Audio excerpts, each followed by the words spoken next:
So indeed, I've been working on mostly a data compilation exercise to put together a geospatial database of paleoglacier outlines just for the conterminous Western US for now. There's no reason why we can't combine data from other places like Alaska and Hawaii. There's no reason why we can't combine data from elsewhere in North America, but just been working on this small piece of it now. And I'll take you through some of the steps that I've gone through for compiling the database. I'll talk about the sources that I've used. And I'll show you what the database looks like, how you can access it and open it in a GIS. I'll use ArcGIS for an example. But what I really wanted to do for the first half of the hour today is talk about how this database should develop. And I'd really like to hear from people in the Zoom how they could use the database, whether it's just for making figures for a paper or looking at the data, doing some analysis, developing the database with some of your own research, and really just any other research or mapping applications that you might have in mind or that as a community we could come up with together. So the sources that I've used for the most part for compiling this database are these two books that are shown here. You can tell that the one on the left has been exposed to more solar radiation on the shelf in my office. That's because it's an older one. This is the Quaternary period in the United States, developments in Quaternary Science Volume 1.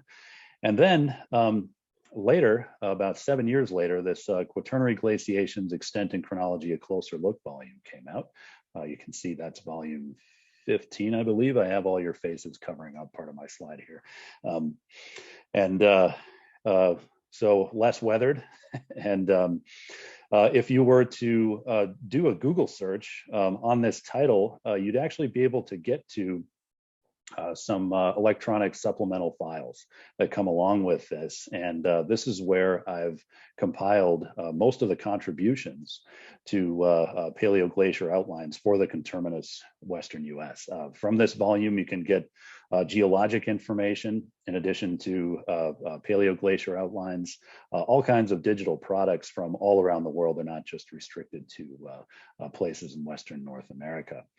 So that's the primary source. There has been some newer mapping that's been published since this later volume came out, and I've been able to get the paleoglacier outlines in some digital format. I've incorporated those into the database as well. There's probably more out there than what I've been able to compile, mapping that's newer, in other words, over the last 12 years, I guess. So the way that I've organized the data, most of what I've compiled was already available as georeferenced paleoglacier outlines, and these are polygons that mark the aerial extents of paleoglaciers.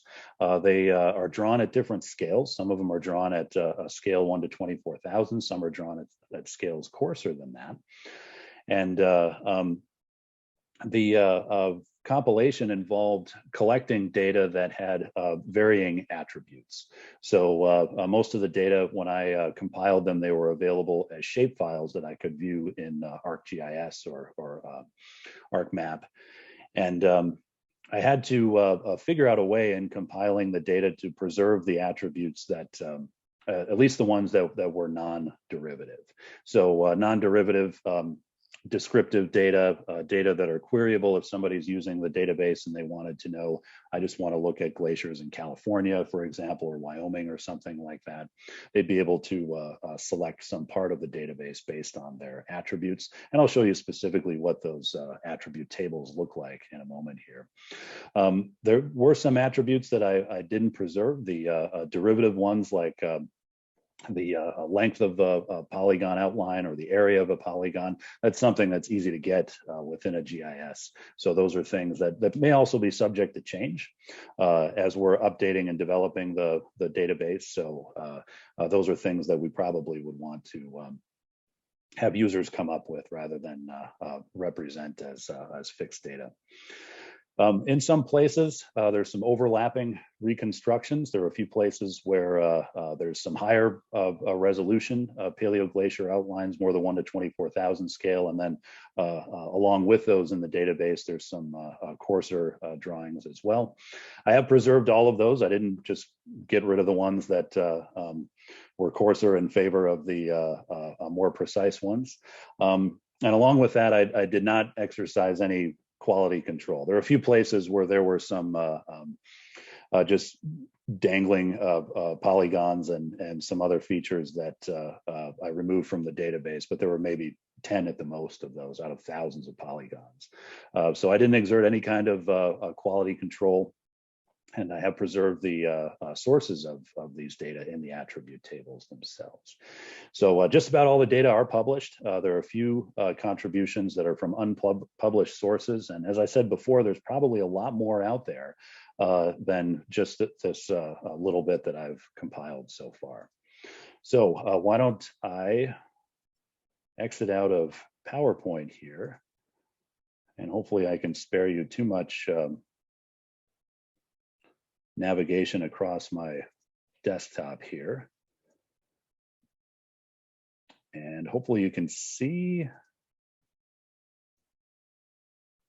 a view of the Western US. See, Joe just nodded his head. I'm going to go with that. Okay. All right. So this is what the compilation looks like. And if you're familiar with the overall pattern of Pleistocene glaciation in the West, you'll probably notice right away some gaps. A few places where, say around Yellowstone right here, there's some arbitrary boundaries separating these shapefiles. As I said, I haven't tried to edit or adjust any of these things. I've just left them as is. And there's this great big area down here in Idaho where we're missing lots and lots of data. There are a few places. I'll just use Colorado as an example here. I'll try to zoom in on that,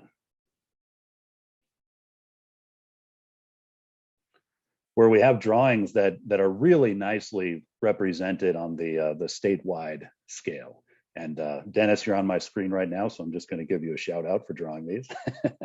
And so these look great at this scale. There are others that, if we went over to Utah, for example, or we could do the same in Montana. Why don't I go to Montana? That's less self-serving for me. I didn't draw these. Places where if we're looking at Montana on the state view like this, it's kind of hard to see these individual polygons. So Bill Locke has done a lot of work. I'll just zoom in on the part of the Lewis Range here, where there's some very detailed glacier reconstructions that we can see through this section of the range right here. We go farther north, getting in the area around Glacier. And you could peruse this and look at the varying levels of detail that we have for these reconstructions. So this is what we have from the map view. Let me show you. I have to admit, I'm on a smaller screen than usual here, so I'm hoping that you can see the attribute table here. You can see what I've preserved. So at the top of the compilation here, we have polygons from Wyoming. So I've indicated the region. So for example, if you're using the database and you said, okay, I want to take a look at all the paleoglaciers that have been drawn in Wyoming, you could get to Wyoming. You could select by range if you wanted to. So the Wind River Range that Dennis has done some reconstructions in here. The valley, if you wanted to specify glacial valley names, that's something that needs to be developed if everyone agrees that's an important part of the database. The polytype just refers to the time interval, the general time interval for which the glacier was reconstructed. For this one, it's the LGM. And then looks like my attributes are a little bit out of order. The source here. So Dennis's paper from 2004, this is a DOI that would take you directly to that paper. So you could click on that and it would open a web browser and take you to the source. And then this was merged from another source, which I had just labeled as Wyoming polygons. So when I compiled all of this from the Quaternary glaciations volume, I had organized the data initially by state, and then merged all of those states into a single shapefile. That's this WUSPG_all. And that's something that I've shared now as a web feature service. So to get access to the web feature service, I put a couple of links in the chat. If you recently joined, I can copy those in again, but maybe the easiest place to find them for now is if you were to go to the Western US Paleoglaciers Working Group site, which is, if you just Google it, that's pretty easy to find.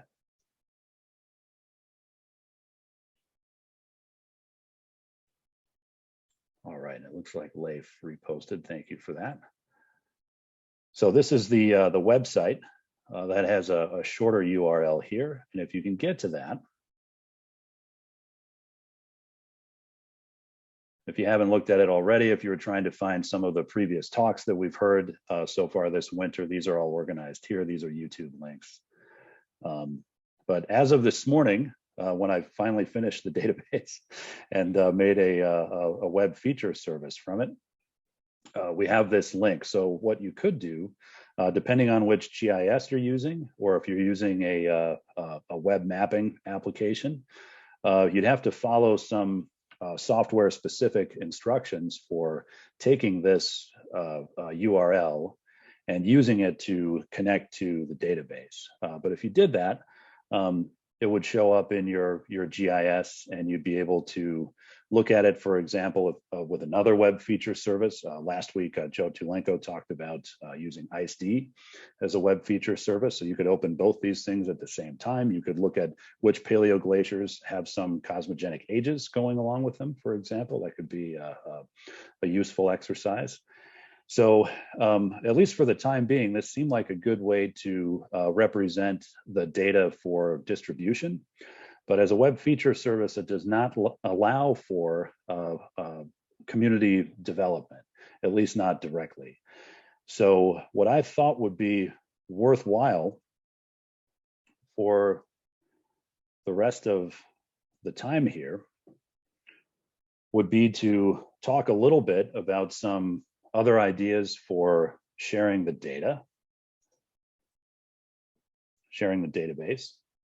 Web feature service is great. Hopefully, if I've set it up correctly, I haven't had time to test it yet on anyone else's computers. It's very easy for me to open it when I'm logged into ArcGIS, but I think I've set up the sharing options correctly. And the really nice thing about a web feature service, and Joe probably told you all this last week, is that if we update the database, if somebody says, hey, you know, I've got some new polygons, why don't you add these to the database? We do that. That web feature service will be automatically updated, and you don't have to make a new GIS project or anything like that. The next time that you open a project that's connected to the web feature service, you'll be able to see all the updates to the database. So there are some advantages there. And again, I think Joe talked about these with respect to ICE-D last week. But for editing and updating the database, getting it the way that everybody wants it to look, not just the way that I've compiled it here, that seems to me like a community effort. So one thing that I'd like to do going forward here is consider some other options. Instead of just having a web feature service that I've put together through ArcGIS on my own computer or through ArcGIS Online, setting up something called an ArcGIS hub. And we'd be able to organize that in a way where everybody would have access to the database. It would be worth it to set some rules for how we would update and edit the database. I would have backups, or maybe we'd have multiple backups through the community. So if we made a mistake with it or accidentally overwrote or deleted something, we could fix that. But the hub otherwise is a good way to allow community access, and does not require that every user who connects to it has their own ArcGIS subscription. You would have to have some sort of Esri account that you could set up, but you don't have to have a university subscription or particular level of subscription.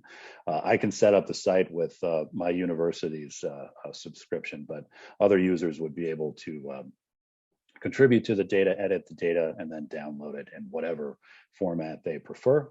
And it does not have to be as a shapefile, it does not have to be as a web feature service. GeoJSON, other file formats are a possibility there too. So what I thought we could do with the remaining 10 minutes or so is have some conversation. And if people want to ask questions about the database that don't have to do with this discussion, that's perfectly fine. But what I thought would be worthwhile at some point would be to just talk about how people would like to use the database. And then from there, think about how do we want to develop it? How do we want this thing to actually look? What other attributes do we want to have connected to the database? And what are people's preferences for sharing the data through contributing, through downloading, through editing, anything like that. So if we could have some discussion on these topics, I'm very interested to hear what people think, especially for this these ideas about how the database might be used.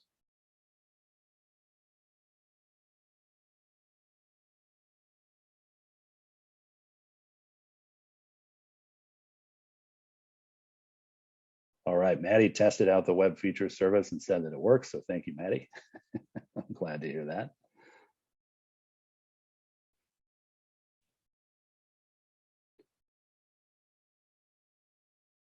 I'm going to stop sharing for now so I can see people, but I can reshare again if anybody wants to take a look at the database or the website, anything like that.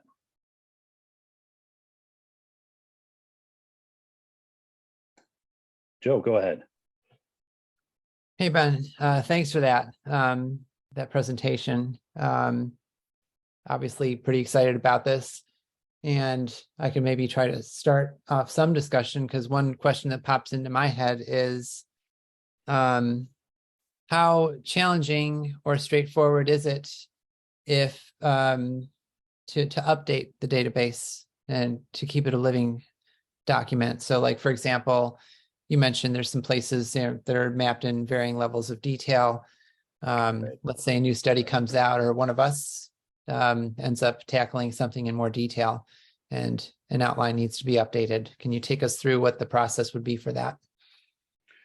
Yeah, so the way that I would do something like that with ArcGIS or with QGIS or with Google Maps, something like that, is I would want to put together the spatial data, the actual Paleoglacier outlines, and then I would want to have a set of attributes that matches what I've set up so far as the attributes for the database.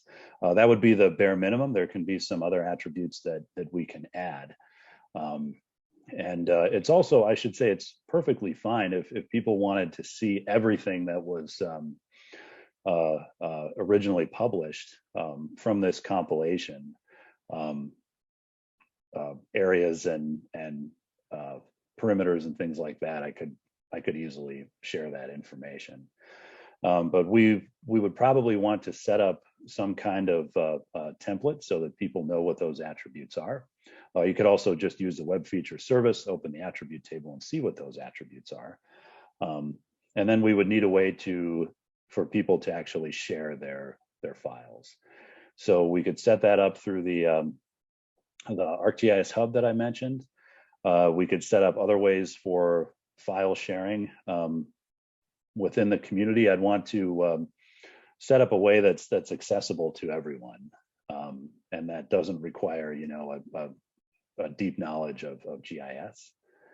But what I would prefer is that if we had, say, some higher precision outlines, right? If somebody had done some 1 to 24,000 scale mapping, for example, and it was for an area where we didn't have that precision already, I would want to bring those into the database without taking anything out of it, you know, still preserving what's already there, just depending on what people's needs are.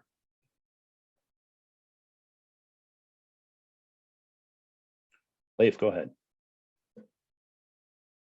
I was also wondering, at least for modern glaciers, the Randolph Glacier Inventory, there are regions across the globe. So like, you know, region 16, and then it goes, you know, region 16. So each glacier has its own identifier, so that you could, if you wanted to use the outlines in a coding environment, you could easily search for them, or you could have like a like a data frame or something like that. So the question is, you know, have we thought about what an ID situation or an ID would look like for Western US glaciers? I don't know if we have. Yeah, so that's not something that is built into the compilation so far. But that is something that we could do. I think we would just want to think about it a little bit more. If there's a specific way to organize those types of attributes, yeah.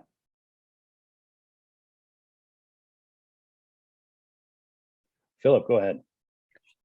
Hi, Ben. I really appreciate your work. I think it's great.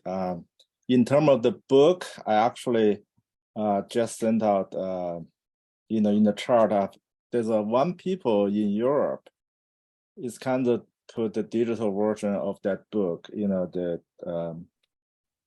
it's a global kind of boundary for the LGM map. But you show that your map in ArcGIS Pro is much more accurate than the one, you know. Okay. So did you add up, you know, based on other publications? Because I think the book actually just provides, you know, kind of very draft, you know, boundaries. Yeah, so the resource that you just shared, I actually have not tried to look at that, along with the compilation that I put together just for the West. So I'd be curious to see. I think in most places we'd probably have a little bit. You have much higher accuracy. You know, for example, okay. I checked. I work with Dennis for the Wind River. Oh, okay. You have a lot of detailed information, but for that map, you know, I just share it's ArcGIS Online version. It's just you know, one polygon.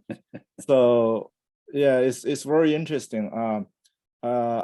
You know, that's one potential. I think you know, we can package it to share this in ArcGIS Online, just like this website, and then every people can go there, you know, view this online, and then download, you know, open that in ArcGIS Pro. That's one format, right? You can share.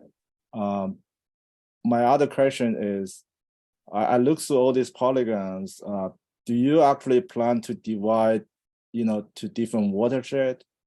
Because it's you know, if the glaciers kind of cover the mountain, right? So we just have outlets.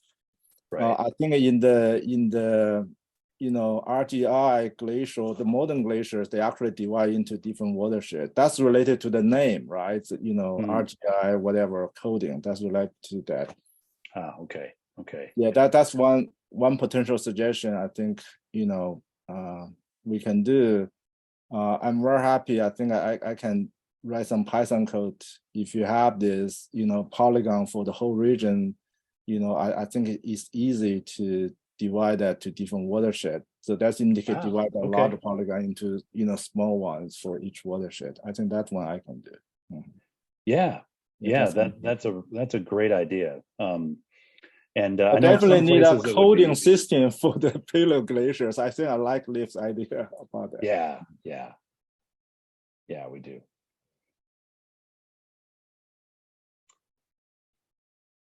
We can correct the wrong that John Wesley Powell found, right? That our states aren't divided by watersheds. We can do it with Paleoglaciers. Good idea. Yeah. Yeah. Hey, can I just bump in real quick? That 2004 publication, Jürgen, when we were putting that together, Jürgen only wanted anything down to, he didn't want any more detail than 1 to 100,000. Right. As I recall. And so, when I went in to look at all of that stuff, it was like, oh, okay, there's something in the sine grays. Yeah, there's the sine grays. Okay, that looks more like a circle than anything else, So it wasn't even intended to be, I mean, accuracy, yes, but up to what point, right? Just so people could see, extent. No, that's in the title, right? And extent. So that's right. That's the deal. Something that Philip just mentioned too, by watershed. I was sitting here thinking, well, by state, but watershed that might work, because you can get as much detail as you want out of a watershed, but as much generality as well too. And it kind of depends on how you break down the watershed. If you just ask for the Colorado River, you get everything from northern Wyoming all the way down. But at the same time, if you ask for the Green River, then you get the winds, or part of the winds anyway, the west slope anyway, and you get the north, you get the Uintas and all that sort of thing.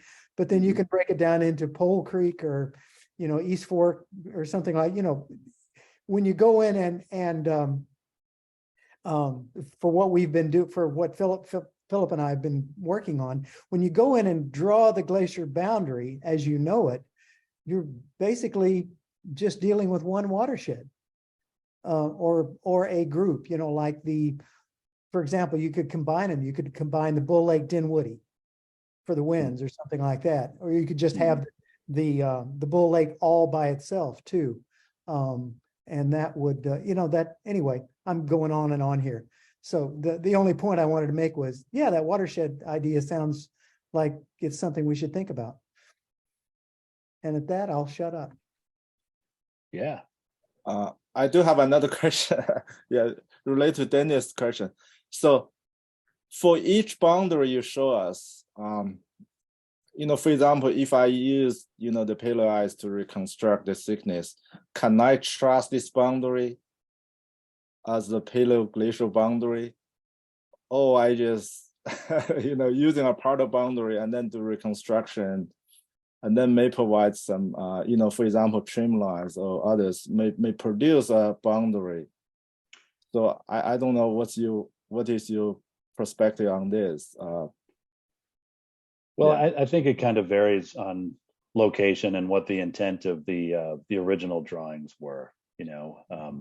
What Dennis was just describing. He wanted these things to be visible on a 1 to 100 scale, at 1 to 100,000 scale, and they make for really beautiful maps. And Dennis also covered, I don't know how many mountain ranges in that volume, but it was quite a few. In other places, yes, I would say yes. And some of the work that I've done in the Great Basin so far, we've been able to use those reconstructions as boundaries for the glare tools. We're just starting to use the Paleoglacier, so we're looking forward to that. But the glare tool is what we've used so far, and that has been those outlines have been valuable in that work. So. Okay, some yes, some no. I can try my tools to use this boundary. I think I look forward to that. Yeah. All right, so we're just past the bottom of the hour, so I'm going to toss it over to Leif and Joe for the next presentation. You guys should be able to share a screen in Zoom, I think. Thanks very much, Ben. See if I can. I forget. I haven't taught in a while. I forget if this. Are you seeing the actual presentation or my PowerPoint? We can see your presentation slide. Yep. Man, I feel like I got to get back in the classroom. But anyways, so my name is Leif Anderson, and a little bit about me. I'm actually from the Seattle area, and I did my undergrad at Montana State University, and that's where Bill Locke was a teacher and mentor for me, and he really was quite exceptional at making paleoglacier outlines. And so I originally learned from him using USGS 1 to 24,000 scale maps to create paleoglacier outlines, and I haven't really forgotten that. So he did a nice job of sort of imprinting the power of digitizing these outlines. Yeah, so today I want to actually just focus, and Joe and I as well, on the creation of outlines, issues related to creating paleoglacier outlines, and sort of the goal is to open up the discussion here and see if we can come as a group to some sort of understanding of a standard for creating paleoglacier outlines. Because if we can do that, it's almost like we're opening a new world into potentially a lot of new information that we can extract about paleoclimate, paleohydrology, and even biology. There's relevance there. So yeah, and I think that paleoglacier outlines are sort of at the core of, paleoglacier work, in addition to chronology, developing the dates associated with it. And so a good outline is needed, like we've had from previous talks, to estimate past ELAs, to really estimate past temperature and precipitation.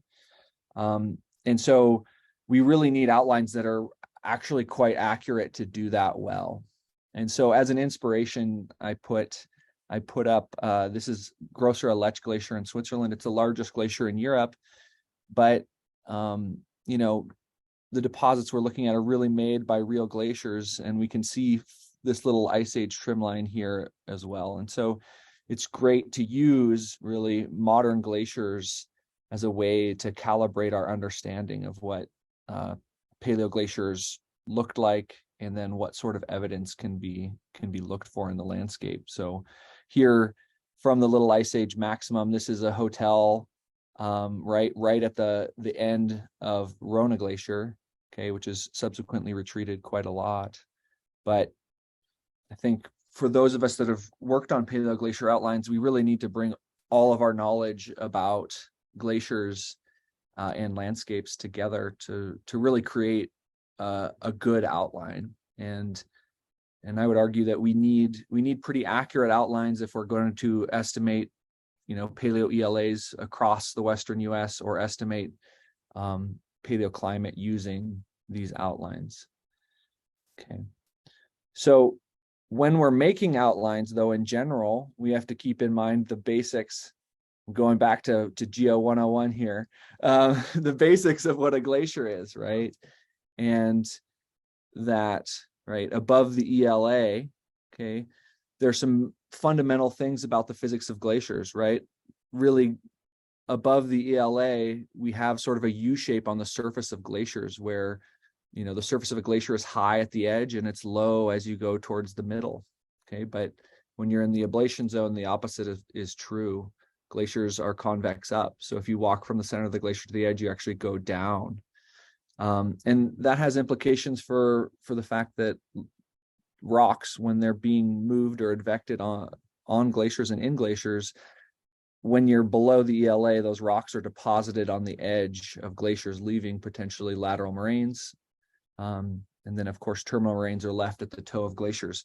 There's a lot of different processes that lead to terminal moraines, and that can give a completely different signature in the landscape. If it's a drop moraine, a push moraine, a thrust moraine, all kinds of things. So we end up with a lot of diversity in the landscape from what glaciers leave behind. But we can do a lot with our basic and fundamental understanding of how glaciers work.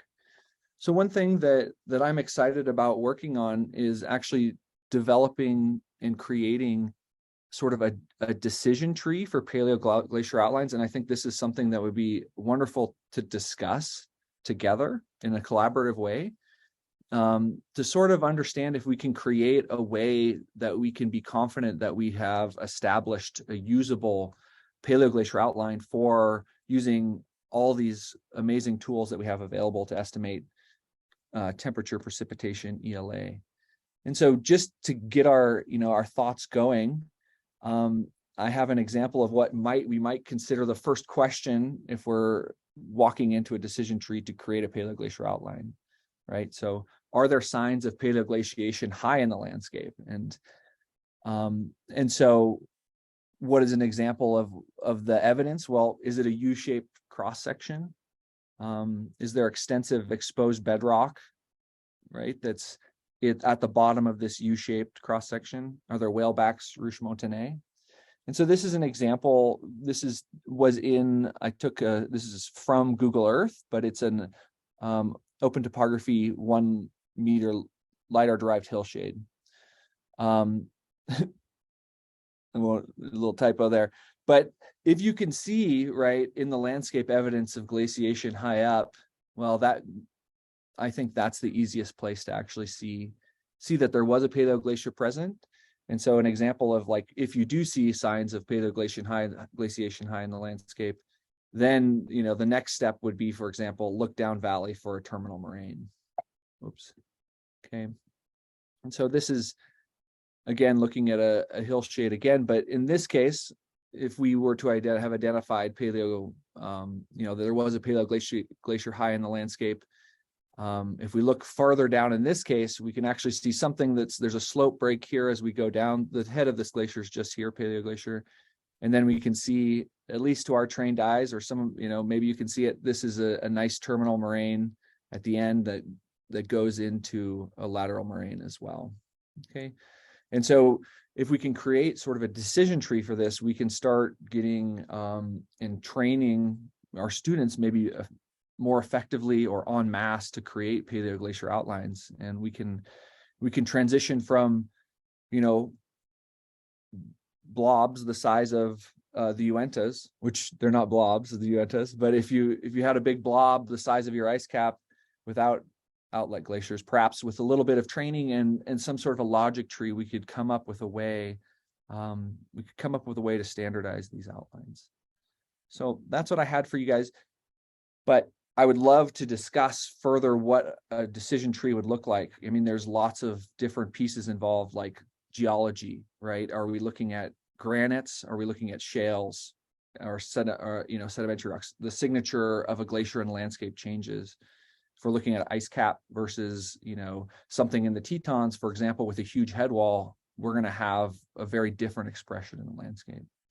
So with that, I'm going to turn it over to Joe Licciardi, who's going to actually show some really nice specific examples about some of the more nuances of making paleoglacier outlines. Okay, thank you, Leif. I think what we're going to do is I'll just append right on to Leif's presentation, and then we can open up for questions on both parts. So I think I know most of you, but I'm Joe Licciardi, and I'm at the University of New Hampshire, and I've been trying to outline glaciers for my entire career with varying degrees of success. So I thought what I would do is show you some, as Leif said, specific examples and challenges of paleoglacier outlining from some of my own work, and then from some other potential places that haven't been worked on in any great amount of detail. So let me share my screen here, and you'll all have to let me know if you're seeing what I'm seeing. Does everybody see this first slide here? Okay, cool. So naturally, I'm going to start in Yellowstone because this is one of the places I've done a lot of work over the years. A couple of examples to show you here.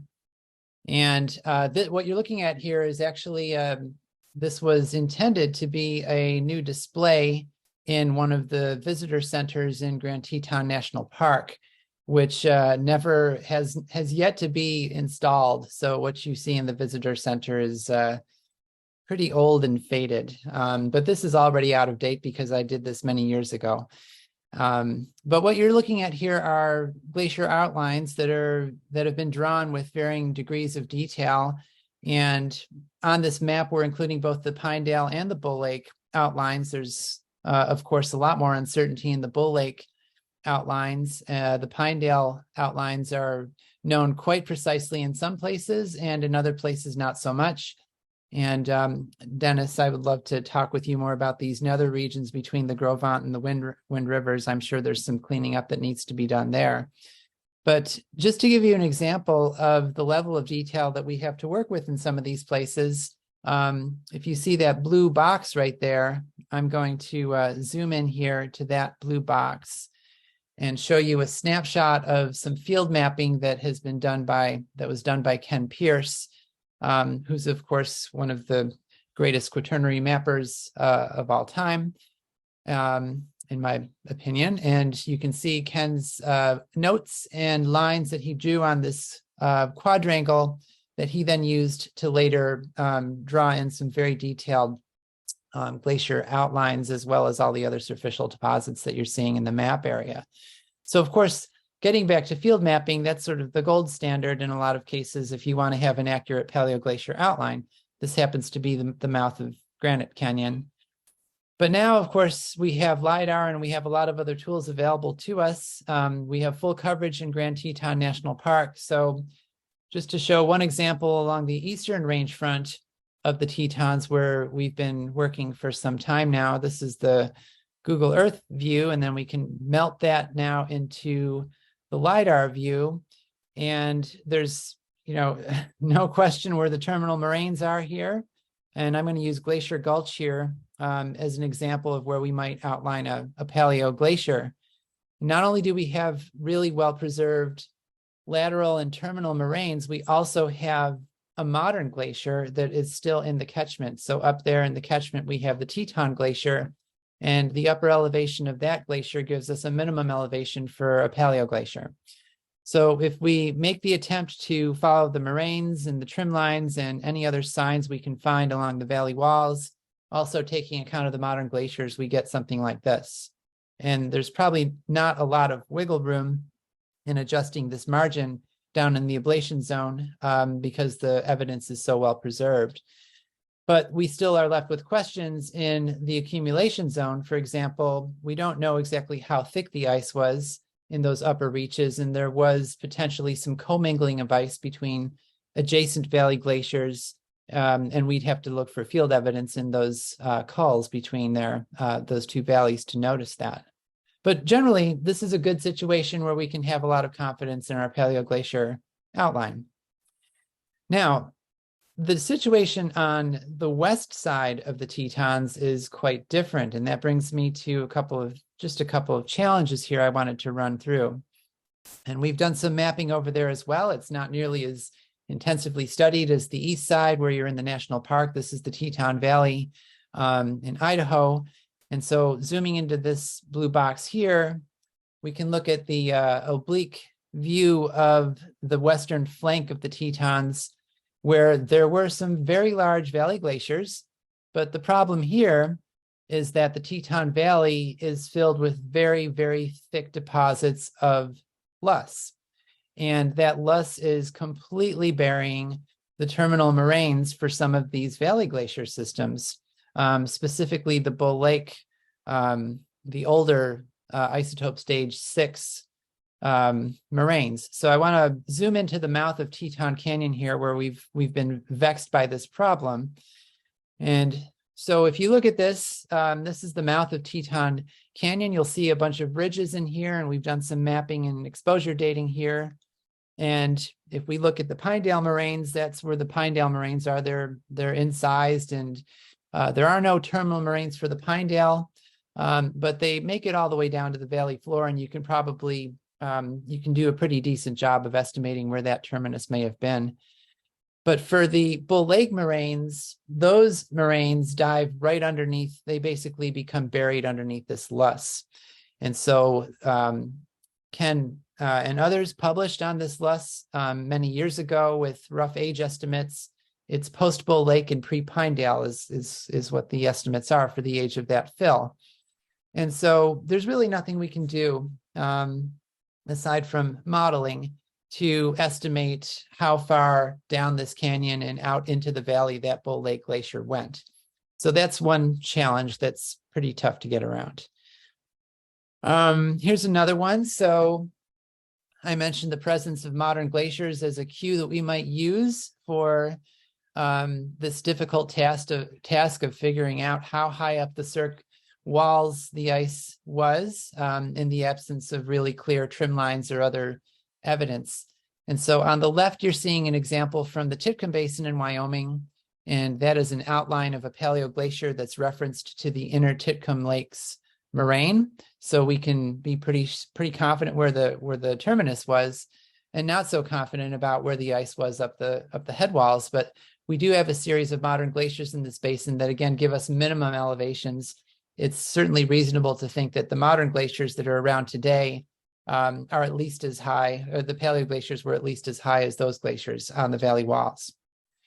But if you have no modern glaciers to work with, which was the case, which is the case over here on the right, in this screen capture of the Uinta Mountains, then you don't have that cue to work from in the accumulation zones. So Ben can tell us more about his challenges to be outlining glaciers in this portion of the Uintas, and discussions I'm sure he had with Jeff Monroe about how high the ice went up. Did it actually overtop the divides? It can be quite difficult to answer those questions without a lot of intensive field work. And speaking of which, the last challenge I want to put here is this one right here. I recently worked with an undergraduate student, and I tasked him with making some glacier outlines at Steens Mountain in southeastern Oregon. And this was one of his early attempts here. And he outlined these glaciers based entirely on remote sensing, because we did not have the opportunity to go out in the field. So he used Google Earth, he used the DEM, and he scoured the landscape for moraines and trim lines and cirques. And so he came up with this beautiful picture of glacier outlines that I would say he did a really nice job based on the remote sensing products that he had to work with. But at that point, I directed him towards the literature and asked him, well, how do you know there wasn't an ice cap on the Steens Mountain? Do we know anything about that? And as it turns out, if you go back to Ken Beavis's PhD thesis, Ken did a lot of field-based boots on the ground mapping in the Steens, and he was able to document the presence of striations and glacial scour and Roche-Moutonnet type formations that are on the highest terrain of the Steens to make this reconstruction, which is entirely pretty much field-based, based on Ken's mapping. So you can see that there was, according to this reconstruction, indeed an ice cap up there that was conjoining all of the valley glaciers, which are actually, in fact, outlet glaciers of this ice cap. So that was the last example I wanted to put out there. And this is, I'm certainly not throwing my undergraduate under the bus here at all. As I said, I think he did a really good job with the remote sensing products that he had available to him. But the point I want to make here is that we can, in many places, a lot of these outlines that exist were done entirely based on remote sensing. And in the absence of field work, we might be missing some really important information, and we could be getting it wrong in places if we don't have the opportunity to go out into the field to look at evidence up in the accumulation zones. So I'm gonna end there, and there's certainly a whole other I could have added to this list of challenges. There are many, but sort of getting back to what Leif was discussing, we can maybe think about ways of putting all of these things together into some sort of decision tree and some sort of standardizations that we might be able to all use as a community when we're trying to construct the most precise and accurate outlines of glaciers that we can possibly come up with. And we've all done it, and I think we rarely talk about it to each other, though. So I think that this could be a good discussion to sort of have. So that's all I have. Thanks.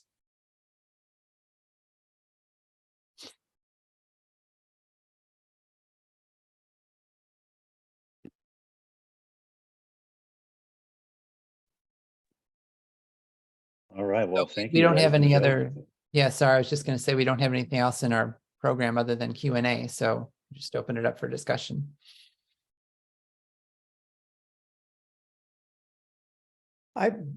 If I could just sort of break in real quick, in doing the outlines for the winds that Philip and I are working on, we're working on Google Earth Pro and just using KML for that, because it's, well, you know, you can see it a little better, and you can actually, you know, you can go by vegetation and that's what, you know, you all know that. Something I've noticed in places where I have been in the last 30 years and stood on the moraines, once you go from the ablation zone up into the accumulation zone, when you're looking for how high was the ice in this valley, I've noticed and I've had to try to make some decisions on, does that moraine actually continue up that valley, or is that moraine continuation from the one I know was maximum ice level? Is that moraine a represent a smaller ice volume, so that actually the accumulation area was actually in that area, and the moraine I'm looking at up into that valley is actually represented by, you know, represents smaller ice volume as the ice was moving back. And that's tricky. That's really tricky, because I know there's a trim line there. I can see it. I've been there. I've stood on the damn thing, but there's a moraine down below that, and it's like, no, hold it a second. So you got to make those kinds of decisions. So far, are the toughest I've had to make. And Phil can vouch for that. I've had to redo some things, Phil. Yeah, I just want to add, I think the model, the paleo ice model, if you provide trimline, they can simulate, give you a ice boundary. But I have to say, you know, the work I work with Dennis on Wind River, I think some valley is kind of successful, some valley are kind of, you know, need a lot of work. I have to say the accumulation zone is kind of hard, because the model we simulate only assume the surface is kind of flat and then, you know, just extract the surface. But the accumulation zone actually is kind of curved down.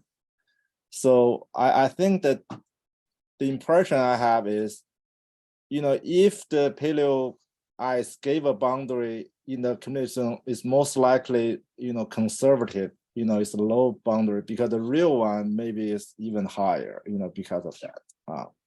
I think, you know, maybe, you know, sometime I can show some Wind River results.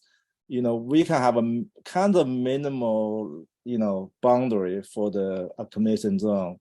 And then you can think about maybe the real thing is maybe even higher a little bit. I don't know how high it is. So that's probably related if some people do modern glacial study to do some cross sections to know accumulation zone, what kind of curve can fit. You know, I think that will be really helpful, you know, in the future. Yeah, that's my point.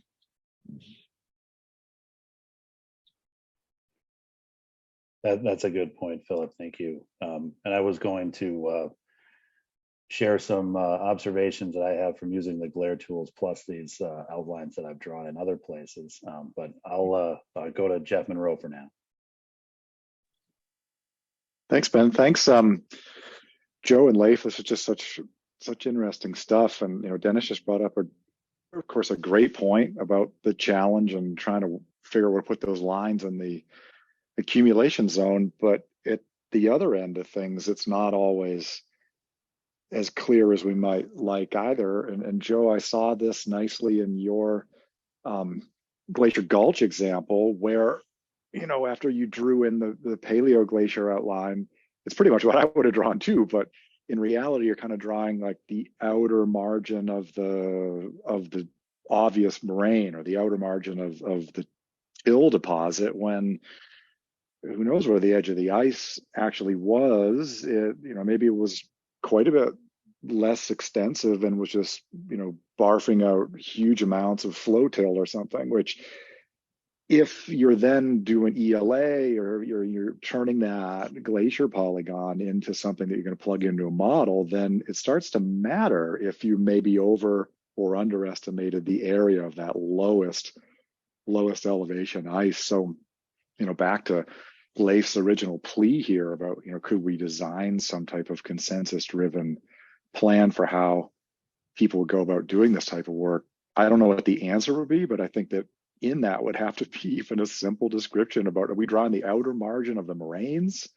Or are we shooting the middle? Or are we drawing the most restricted inner part of the ice? And again, that Glacier Gulch example I thought was a neat one for highlighting that, even though it may not have been the level of detail you were going for when you highlighted it. So thanks though. No, yeah, if I can just add to what you're saying, when I first started drawing the outline down there, I'm like, oh, am I going to go along the bottom of this big bulky mound of morainal material, or am I going to try to find the outermost ridge, and then that's going to be the glacier outline? It's very difficult to know, right? Whether what choice is best there, and it is going to matter for the ELA estimates. And even at the most basic level, if you're doing a THAR ELA, you're going to have the elevation is going to be quite different if you hug the outer, the top of a ridge versus the outermost part of whatever piled up. So I should probably retract my statement that there's not a lot of wiggle room down in the ablation zone. There's a lot of uncertainties down there too, as you point out. I guess in that case, that Glacier Gulch case, the most secure place where you can be confident of your lines would be the lateral moraines. But then even so, you have the same issue there, right? You don't really know exactly where the ice margin would have been when those were being constructed. One thing go ahead, Leif.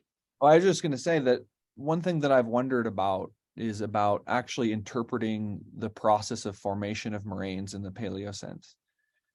So the example that I showed of the terminal moraine in my portion, that's classically a drop moraine, and you only really get lateral moraines from material off the surface of glaciers, right? And so the crest of the lateral moraine is really that, like Joe said, that is the ice extent. And if those curve around, can we interpret that as what's called the drop moraine? And that means that the moraine crest is the actual edge of the ice. So when I look at those moraines in Glacier Gulch, it looks more like what I think is a push moraine. So it's being bulldozed forward. And so can we incorporate actual sedimentological interpretations from afar to help guide where we actually place the edge?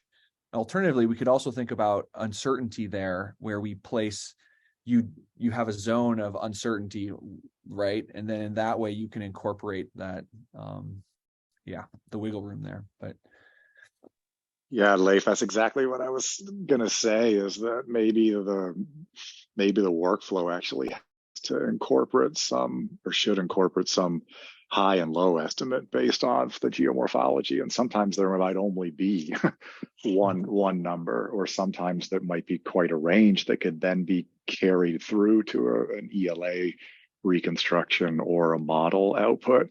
Makes it more complicated. We just want one number, not, but maybe it makes it more reasonable and defendable ultimately. But yeah, fascinating stuff to think about. I would go along with Leif's idea of if there's a decent lateral moraine, go along the ridge, and where that lateral moraine connects with the terminal crest or terminal circle or whatever you want to call that.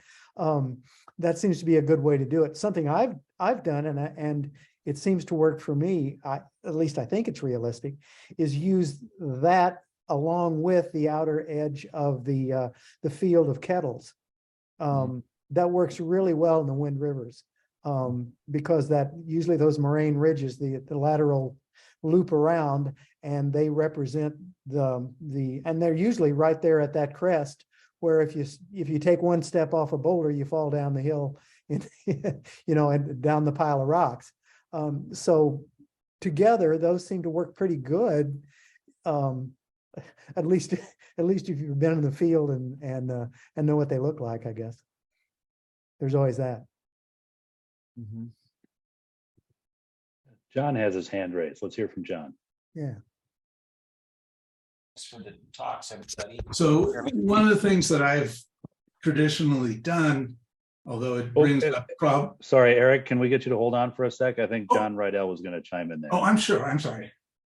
Hey, no worries. Yeah, thanks for the talks and Ben for setting all this up. I just thought I'd throw out a couple of observations from the far west in the North Cascades, where I could relate to what Joe was talking about in the Western Tetons, because I chose a field area that had been inundated by the ice sheet after the LGM. And so I had a completely different problem on my hands. And so some of the things that I was looking for in the field were truncated gullies or gully fill deposits that were lateral.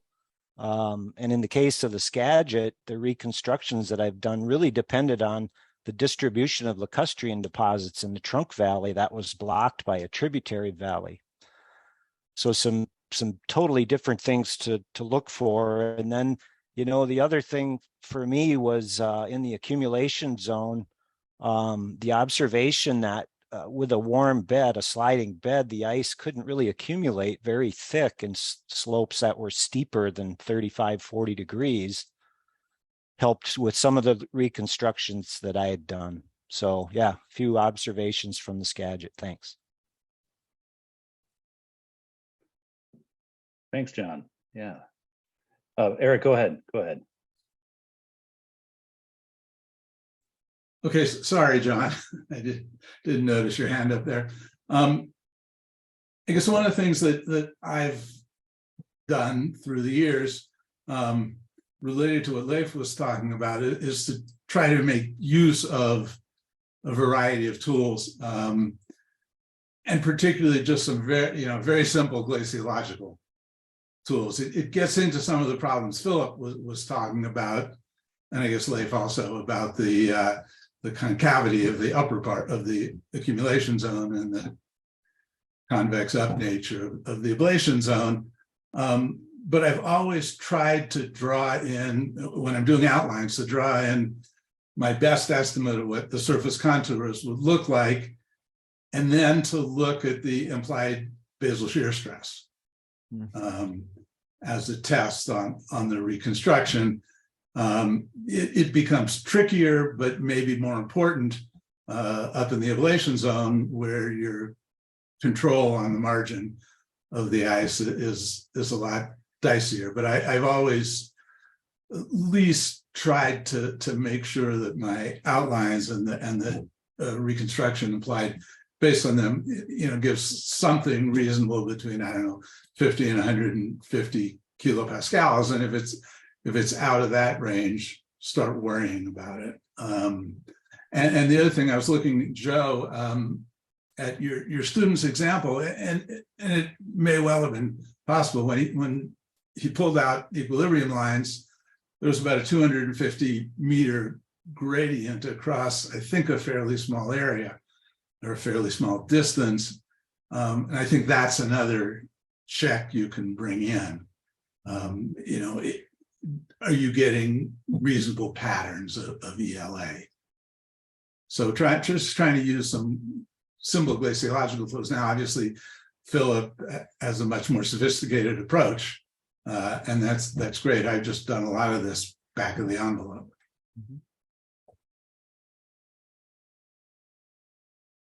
So Eric, those are all really, really great points, but I think it also brings up two different goals with paleoglacier reconstructions. One, just trying to figure out what the footprint is. And then the other being, what's the geometry, if that's to be reconstructed with, like analog, laborious, non-modeling approaches. Right. Just by looking at the geomorphology and trying to apply reasonable glaciological principles. Yeah, I think you're right, but I also think that they can inform each other. Yeah.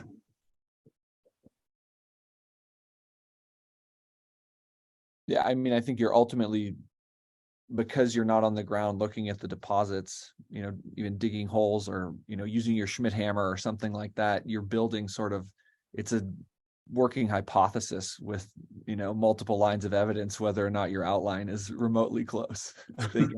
And I think ELAs are a great way to check the logical consistency, you know, across the region you're working on. I think it's really, really valuable. Unless you're in the Uinta Mountains, but Unless you're in the place you're actually working, right? that's unique. So. All right. Well, it was really great to have some extra discussion this week, and we do want to keep this going, of course, but we're past the end of the hour here. I will say we have one more Zoom on the schedule, which will be next Thursday. At that time, we'll hear from Aaron Putnam, who will talk about some chronology in the Wind Rivers and in the Sierra Nevada.